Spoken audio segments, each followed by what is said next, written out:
Shalom. First and foremost, giving all praises, glory, and honor to Yahweh, Bahashem, Yahweh Shai, Bahashem, Rahash, the honor speak to the apostle and the elders, great millstone, world well. Peace, blessing, salutation be to the hopefully elect. All right, Lord, let this lesson is edifying and exhorting to the sincere brothers and sisters out there.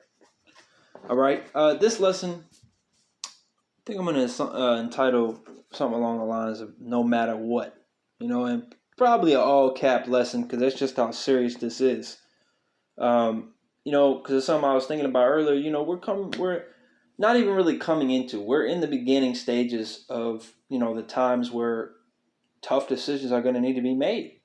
Decisions that are not going to benefit your flesh, but will benefit your spirit. In a time of when we're going to have to make a choice whether we're going to serve the Lord or Mammon, whether we're going to serve the Lord or Baal. It's not going to be necessarily so-called convenient because you're going to lose everything. It's not going to be comfortable. It's not going to be right in the eyes of society and of the population. But guess the side of Yahweh by Shemel Shai. It's the righteous path. All right, it's the straight gate. It's part of making the right decision and losing all these different commodities that we have. Our jobs, our houses, our wives, family, whatever it may be.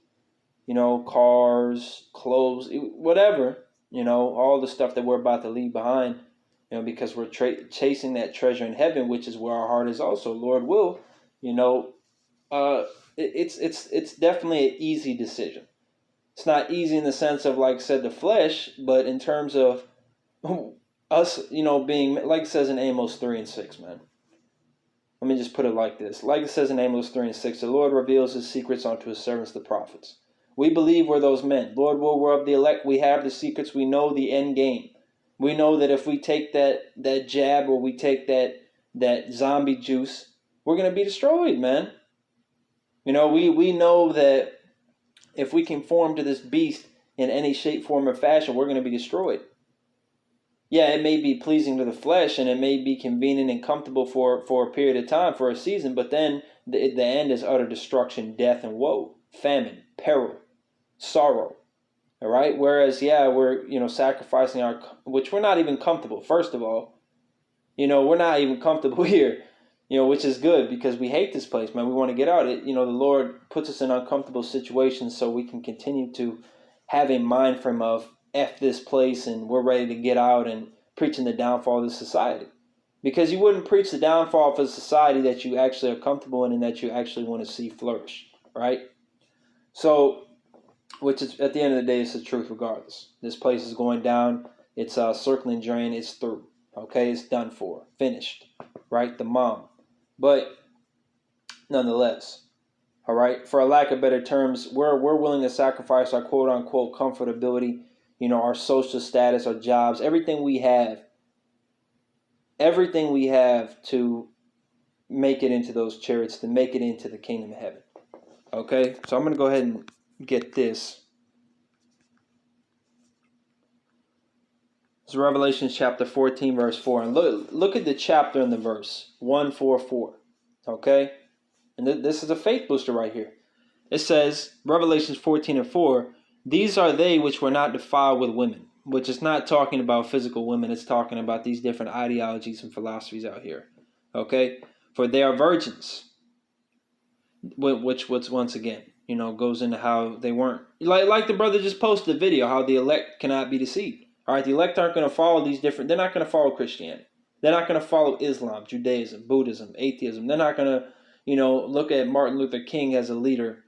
They're not going to, you know what I'm saying? They're not going to be persuaded by these different doctrines. They're not going to be followers of men, in the sense of worldly men, worldly wisdom, all this. They're going to be worshiping and praising and following Yahweh by Shemel Shai. Now, we follow men that are in the righteous spirit, the apostle and elders of Great Millstone, who we give double honors to, right?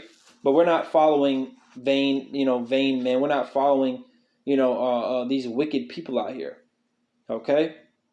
We're following the spirit of Yahweh by Shemel Shai, which just so happens to be dwelling in the mighty men of Great Millstone and the brothers teaching the like doctrine. All right, the same doctrine, the sound doctrine, the 100% truth. All right, it says, for they are virgins. These are they which follow the Lamb, which we know is Yahushai. All right, the Lamb without blemish, whithersoever he goeth. These were redeemed from among men, being the first fruits unto God and to the Lamb. So they're going to follow Yahushai no matter what. Okay, so, and that which goes back to the title, no matter what. Okay, now we understand that certain things that are going to befall us, we're going to be persecuted, potentially cast into prison, even potentially put to death for this truth. But at the end of the day, if we're of the elect, we're going to follow the Lamb whithersoever he goeth. Right? Revelation chapter 2, verse 10, it says, fear none of those things which thou shalt suffer. Behold, the devil shall cast some of you into prison, that ye may be tried, and ye shall have tribulation 10 days. Be thou faithful unto death, and I will give thee a crown of life. So no matter what. Okay, because at the end of the day, nothing can separate us from the love of Yahweh Bashim Shai. Okay, point blank. Let me go ahead and get this. Romans chapter 8, I believe I can start at 36.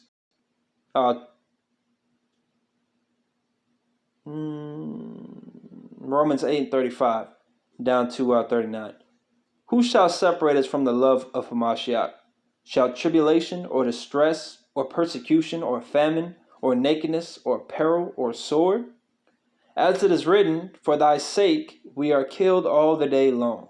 We are counted as we are counted as sheep for the slaughter. Let me read that again because I butchered that. Romans 8 and 36. As it is written, for thy sake we are killed all the day long. We are counted as sheep for the slaughter. Nay, in all these things we are more than conquerors through him that loved us.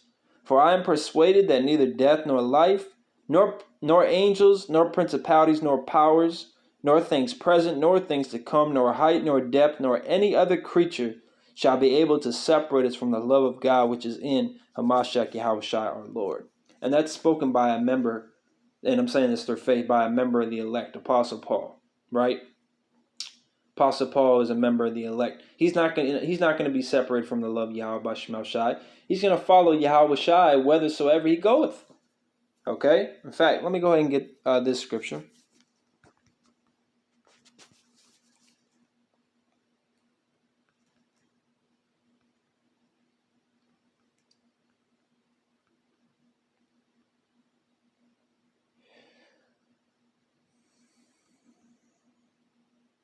Salaki, I don't know where it is.